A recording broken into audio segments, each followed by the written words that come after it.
നമസ്കാരം, ഏവർക്കും അക്ഷയ കേരളത്തിലേക്ക് ഹാർദവമായ സ്വാഗതം. ഇന്നത്തെ വീഡിയോ വളരെ പ്രധാനപ്പെട്ടതാണ്. പ്രത്യേകിച്ച് ബാങ്ക് അക്കൗണ്ട് ഉള്ളവരും പെൻഷൻ വാങ്ങുന്നവരും റേഷൻ കാർഡ് ഉള്ളവരും അതുപോലെ മ്യൂച്വൽ ഫണ്ടിലോ ഇൻഷുറൻസിലോ നിക്ഷേപമുള്ളവരും വിദ്യാർത്ഥികളും അതുപോലെ തന്നെ സ്ത്രീ സുരക്ഷാ പെൻഷൻ എല്ലാവരും ഈ വീഡിയോ അവസാനം വരെ നിർബന്ധമായും കാണണം.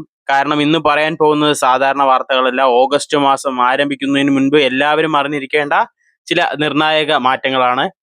ഏറ്റവും പ്രധാനപ്പെട്ട കാര്യങ്ങൾ: KYC സംബന്ധിച്ച പുതിയ കാര്യങ്ങൾ, ബാങ്ക് അക്കൗണ്ടുകൾ ഉപയോഗിക്കുന്നവർ ശ്രദ്ധിക്കേണ്ട കാര്യങ്ങൾ, ഓൺലൈനായി KYC എങ്ങനെ ചെയ്യാം, അതുപോലെ സർക്കാർ പരീക്ഷകളിൽ പുതിയ നിയമം, ജനന മരണ രജിസ്ട്രേഷൻ പുതിയ ഭേദഗതി, SBI ആശാ സ്കോളർഷിപ്പ് അപേക്ഷ, ഓണക്കിറ്റ് വിതരണം, സാമൂഹ്യ സുരക്ഷാ പെൻഷന്റെ ഏറ്റവും പുതിയ അപ്ഡേറ്റ്, സ്ത്രീ സുരക്ഷാ പെൻഷനെ കുറിച്ചുള്ള ഔദ്യോഗിക വിശദീകരണം എല്ലാം വളരെ വിശദമായി നോക്കാം.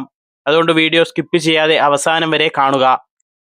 ആദ്യത്തെ വാർത്ത: കഴിഞ്ഞ കുറച്ച് ദിവസങ്ങളായി സോഷ്യൽ മീഡിയയിൽ ഏറ്റവും കൂടുതൽ ചർച്ച ചെയ്യപ്പെടുന്ന വിഷയമാണ് KYC 2.0.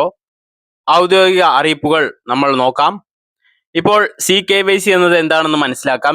KYC എന്നതിന്റെ പൂർണ്ണ രൂപം സെൻട്രൽ KYC, അതായത് ഒരിക്കൽ KYC പൂർത്തിയാക്കിയാൽ വിവിധ ധനകാര്യ സ്ഥാപനങ്ങൾ ആവശ്യമായ പരിശോധനകൾ നടത്താൻ സഹായിക്കുന്ന ഏകീകൃത ഡാറ്റാബേസ് ആണിത്.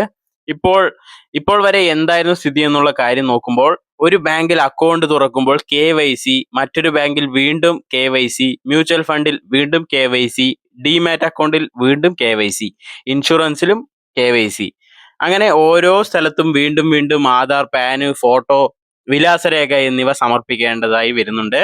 ഇത് ഒഴിവാക്കാനാണ് KYC സംവിധാനം വികസിപ്പിക്കുന്നത്. ഇനി KYC 2.0 എന്താണ് പുതിയതെന്ന് നമ്മൾ നോക്കാം. പുതിയ പതിപ്പിൽ സുരക്ഷയും വേഗതയും കൂടുതൽ മെച്ചപ്പെടുത്തിയിട്ടുണ്ട്. ഡിജിറ്റൽ പരിശോധന കൂടുതൽ ശക്തമാക്കും. ഉപഭോക്താവിന്റെ സമ്മതമില്ലാതെ വിവരങ്ങൾ എളുപ്പത്തിൽ ഉപയോഗിക്കാൻ സാധിക്കില്ല. OTP അടിസ്ഥാനത്തിലുള്ള അനുമതി സംവിധാനം കൂടുതൽ വ്യാപകമാക്കും. അതുപോലെ AI ഉപയോഗിച്ച് ഡ്യൂപ്ലിക്കേറ്റ് KYC കണ്ടെത്താനുള്ള സംവിധാനവും ശക്തമാക്കും. ഇതിലൂടെ തട്ടിപ്പുകളും വ്യാജ അക്കൗണ്ടുകളും കുറയ്ക്കാനാണ് ലക്ഷ്യം. ഇനി എല്ലാവരും KYC ചെയ്യണമെന്ന ചോദ്യത്തിന് ഇവിടെ ഉത്തരം: എല്ലാവരും ഒരേ ദിവസം ബാങ്കിലേക്ക് പോകേണ്ട സാഹചര്യമില്ല. നിങ്ങളുടെ ബാങ്ക് KYC ആവശ്യപ്പെട്ടാൽ അത് നിർബന്ധമായും പൂർത്തിയാക്കണം. SMS, ഇമെയിൽ, മൊബൈൽ നോട്ടിഫിക്കേഷൻ അല്ലെങ്കിൽ ബാങ്കിന്റെ ഔദ്യോഗിക അറിയിപ്പ് വന്നാൽ അത് അവഗണിക്കരുത്. കാരണം RBIയുടെ നിലവിലെ മാർഗനിർദ്ദേശങ്ങൾ പ്രകാരം KYC പൂർത്തിയാക്കാത്ത അക്കൗണ്ടുകൾക്ക് ചില സേവനങ്ങൾ നിയന്ത്രിതം വരാൻ സാധ്യതയുണ്ട്. ഇനി KYC ഓൺലൈൻ ചെയ്യാമോ എന്നുള്ള കാര്യം ചോദിക്കുന്നുണ്ട്. ചെയ്യാൻ സാധിക്കുന്ന സാഹചര്യങ്ങൾ ധാരാളമുണ്ട്. നിങ്ങളുടെ ബാങ്കിന്റെ mobile app, net banking, internet banking portal അല്ലെങ്കിൽ ബാങ്ക് നിർദ്ദേശിക്കുന്ന മറ്റ് ഔദ്യോഗിക വെബ്സൈറ്റ് ഇവ വഴി KYC പൂർത്തിയാക്കാൻ സാധിക്കും. അതുപോലെ ആധാർ, OTP ഉപയോഗിച്ചോ ഡിജി ലോക്കർ വഴിയോ രേഖകൾ സമർപ്പിക്കാൻ ചില ബാങ്ക് അക്കൗണ്ടുകൾ സൗകര്യം നൽകുന്നുണ്ട്. ഇനി എപ്പോൾ ബാങ്കിൽ പോകണം എന്നുള്ള ചോദ്യമുണ്ട്. എല്ലാവർക്കും ബാങ്കിൽ പോകേണ്ട ആവശ്യമില്ല, പക്ഷേ ചില സാഹചര്യങ്ങളിൽ പോകേണ്ടി വരും. ഉദാഹരണത്തിന് വിലാസം മാറിയാൽ, പേര് മാറിയാൽ, മൊബൈൽ നമ്പർ മാറിയാൽ, ബയോമെട്രിക് പരിശോധന പരാജയപ്പെട്ടാൽ, അല്ലെങ്കിൽ ബാങ്ക് നേരിട്ട് വിളിച്ചാൽ, അപ്പോൾ മാത്രം ശാഖ സന്ദർശിച്ചാൽ മതിയാവും. ഇപ്പോൾ തട്ടിപ്പുകളും ഒരുപാടുണ്ട്. KYCയുടെ പേരിൽ നിരവധി തട്ടിപ്പുകൾ നടത്തുന്നുണ്ട്. ഇപ്പോൾ തന്നെ KYC അപ്ഡേറ്റ് ചെയ്യൂ, ഈ ലിങ്കിൽ ക്ലിക്ക് ചെയ്യൂ, OTP പറയൂ, ഇത്തരം സന്ദേശങ്ങൾ വിശ്വസിക്കരുത്. OTP ആരുമായും പങ്കുവെക്കരുത്. WhatsApp link തുറക്കരുത്. അതുപോലെ ഒരു ലിങ്ക് നിങ്ങൾ തുറക്കരുത്. അതുപോലെ ബാങ്ക് അക്കൗണ്ടിന്റെ ഔദ്യോഗിക ആപ്പ് അല്ലെങ്കിൽ വെബ്സൈറ്റ് മാത്രം ഉപയോഗിക്കൂ. ഇനി മറ്റു വാർത്തകളിലേക്ക് നമുക്ക് പോവാം. സർക്കാർ പരീക്ഷകളിൽ വമ്പൻ നിയമമാണ് വന്നിരിക്കുന്നത്. ചോദ്യപേപ്പർ ചോർച്ചയും പരീക്ഷാ തട്ടിപ്പുകളും തടയാൻ കേന്ദ്ര സർക്കാർ പുതിയ നിയമം കൊണ്ടുവരികയാണ്. ഇതനുസരിച്ച് സംഘടിത പരീക്ഷാ തട്ടിപ്പുകൾക്ക് കർശന ശിക്ഷ ലഭിക്കും. വലിയ സാമ്പത്തിക പിഴയും ദീർഘകാല തടവും ലഭിക്കാവുന്ന വ്യവസ്ഥകളാണ് ഉൾപ്പെടുത്തിയിരിക്കുന്നത്. ഇതിലൂടെ മത്സര പരീക്ഷകളുടെ വിശ്വസ്തത വർദ്ധിപ്പിക്കുകയാണ് ലക്ഷ്യം. ഇനി ജനന മരണ രജിസ്ട്രേഷന്റെ കാര്യമാണ്. 2 വർഷത്തിലധികം വൈകി രജിസ്റ്റർ ചെയ്യേണ്ടി വന്നാൽ കൂടുതൽ കർശന നടപടികൾ ബാധകമാകും. ആവശ്യമായ നിയമപരമായ അനുമതികൾ ലഭിച്ച ശേഷമേ രജിസ്ട്രേഷൻ പൂർത്തിയാക്കാൻ കഴിയുകയുള്ളൂ. അതുകൊണ്ട് ജനനവും മരണവും സമയബന്ധിതമായി രജിസ്റ്റർ ചെയ്യുക. ഇനി SBI ആശാ സ്കോളർഷിപ്പ് വിദ്യാർത്ഥികൾക്ക് ഒരു സന്തോഷ വാർത്തയാണിത്. 9ാം ക്ലാസ് മുതൽ ബിരുദാനന്തര ബിരുദം വരെ പഠിക്കുന്ന നിരവധി വിദ്യാർത്ഥികൾക്ക് അപേക്ഷിക്കാം.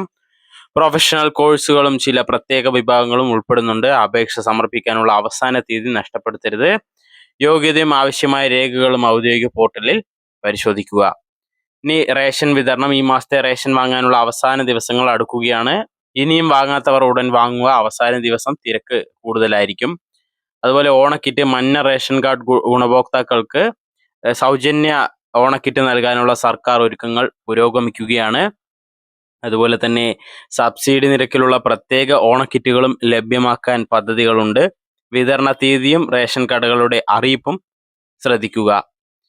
ഇനി സാമൂഹ്യ സുരക്ഷാ പെൻഷൻ. ഇപ്പോൾ ഏറ്റവും കൂടുതൽ ആളുകൾ ചോദിക്കുന്ന ചോദ്യമാണ്, ഓണത്തിന് മുൻപ് 2 മാസത്തെ പെൻഷൻ ലഭിക്കുമോ എന്നുള്ള കാര്യം. സർക്കാർ ലക്ഷ്യമിടുന്നത് ഓണത്തിന് മുൻപായി 2 മാസത്തെ പെൻഷൻ വിതരണം ചെയ്യാനാണ്. പക്ഷേ ഔദ്യോഗിക ഉത്തരവ് വന്ന ശേഷമേ അതിന് ഉറപ്പായി പറയാൻ സാധിക്കുകയുള്ളൂ. അതുകൊണ്ട് അഭ്യൂഹങ്ങൾ വിശ്വസിക്കാതെ ഔദ്യോഗിക പ്രഖ്യാപനങ്ങൾ ശ്രദ്ധിക്കുക. ഇനി മസ്റ്ററിംഗ്. ബയോമെട്രിക് മസ്റ്ററിംഗ് പൂർത്തിയാക്കേണ്ടവർ സമയത്ത് തന്നെ നിർബന്ധമായും പൂർത്തിയാക്കുക, അല്ലെങ്കിൽ പെൻഷൻ വിതരണം തടസ്സപ്പെടാൻ സാധ്യതയുണ്ട്. അക്ഷയ കേന്ദ്രം, ഗ്രാമപഞ്ചായത്ത് അല്ലെങ്കിൽ ബന്ധപ്പെട്ട ഓഫീസിന്റെ അറിയിപ്പ് ലഭിച്ചാൽ വൈകിക്കരുത്. ഇനി സ്ത്രീ സുരക്ഷാ പെൻഷൻ. സർക്കാർ ഭാവിയിൽ കൂടുതൽ സമഗ്രമായ സ്ത്രീ ശാക്തീകരണ പദ്ധതിയെക്കുറിച്ച് പഠനം നടത്തുന്നുണ്ടെന്നാണ് അറിയിപ്പുകൾ വന്നിരിക്കുന്നത്. അതുവരെ ഔദ്യോഗിക അറിയിപ്പുകൾ വിശ്വസിക്കുക. പ്രത്യേകിച്ചും സ്ത്രീ സുരക്ഷാ പെൻഷൻ UDF സർക്കാർ കൂടുതൽ പദ്ധതികൾ ഉൾപ്പെടുത്തി ഒരു സമഗ്രമായ പദ്ധതിയാക്കി എടുക്കാനാണ് തയ്യാറെടുക്കുന്നത്. 6 മാസത്തിനുള്ളിൽ പുതിയ പദ്ധതി തുടങ്ങുമെന്നാണ് അറിയിച്ചിരിക്കുന്നത്. അതുപോലെ തന്നെ മസ്റ്ററിംഗ് ചെയ്യാത്തവർ നിർബന്ധമായും മസ്റ്ററിംഗ് ചെയ്യേണ്ടത് അനിവാര്യമായ കാര്യമാണ്. അല്ലെങ്കിൽ പെൻഷൻ തടസ്സപ്പെടും. സെപ്റ്റംബർ 30 വരെയാണ് അതിൻ്റെ തീയതി. സെപ്റ്റംബർ 30-ന് ശേഷം ഒക്ടോബർ മാസത്തെ പെൻഷൻ നിങ്ങൾക്ക് നഷ്ടപ്പെടാൻ സാധ്യതയുണ്ട്. അതുകൊണ്ട് സെപ്റ്റംബറിനുള്ളിൽ തന്നെ പെൻഷൻ മസ്റ്ററിംഗ് ചെയ്യേണ്ടത് അനിവാര്യമായ കാര്യമാണ്. അതൊരു അവകാശവും കൂടിയാണ്. അതെല്ലാവരും ശ്രദ്ധിക്കേണ്ട കാര്യമാണ്. ഇത് എല്ലാ വർഷവും നടക്കുന്നൊരു സാധാരണയായ ഒരു കാര്യമാണ്. ഭയപ്പെടേണ്ട കാര്യമില്ല. ഇനി ഇന്നത്തെ പ്രധാന കാര്യങ്ങൾ. ബാങ്കിൽ നിന്ന് KYC സന്ദേശം ലഭിച്ചാൽ സമയത്ത് പൂർത്തിയാക്കുക. OTP ആരുമായും പങ്കുവെക്കരുത്. ഔദ്യോഗിക ആപ്പ്, വെബ്സൈറ്റ് മാത്രം ഉപയോഗിക്കുക. റേഷൻ അവസാന തീയതിയായി. അപ്പോൾ എല്ലാവരും പോയി റേഷൻ വാങ്ങുക. അവസാന തീയതി നല്ല തിരക്കുണ്ടാവും. അതുപോലെ വിദ്യാർത്ഥികൾ സ്കോളർഷിപ്പ്, SBI സ്കോളർഷിപ്പ് അവസാന നിമിഷത്തേക്ക് മാറ്റിവെക്കരുത്, അപേക്ഷിക്കുക. പെൻഷൻ വാങ്ങുന്നവർ മസ്റ്ററിംഗ് നിർബന്ധമായും പൂർത്തിയാക്കുക. സ്ത്രീ സുരക്ഷാ പെൻഷൻ, അതുപോലെ ചില അഭ്യൂഹങ്ങളെല്ലാം വരുന്നുണ്ട് ഇന്നു മുതൽ എന്നെല്ലാം പറഞ്ഞ് അതൊന്നും വിശ്വസിക്കരുത്. ഇന്നത്തെ വീഡിയോ ഇവിടെ അവസാനിക്കുകയാണ്. ഈ വീഡിയോ ഉപകാരപ്പെട്ടെങ്കിൽ ലൈക്ക് ചെയ്യൂ. നിങ്ങളുടെ കുടുംബാംഗങ്ങൾക്കും സുഹൃത്തുക്കൾക്കും ഷെയർ ചെയ്യൂ. ഇത്തരത്തിലുള്ള സർക്കാർ പദ്ധതികൾ, pension, ration, banking, scholarship, Kerala സർക്കാർ അറിയിപ്പുകൾ എന്നിവയുടെ ഏറ്റവും പുതിയ അപ്ഡേറ്റുകൾ ദിവസവും അറിയാൻ ഞങ്ങളുടെ ചാനൽ സബ്സ്ക്രൈബ് ചെയ്യാനും ബെല്ലൈക്കൻ എനേബിൾ ചെയ്യാനും ഹൈപ്പ് ചെയ്യാനും ലൈക്ക് ചെയ്യാനും മറക്കരുത്. വീണ്ടും ഒരു വീഡിയോയിൽ കാണാം. അതുവരേക്കും നന്ദി, നമസ്കാരം.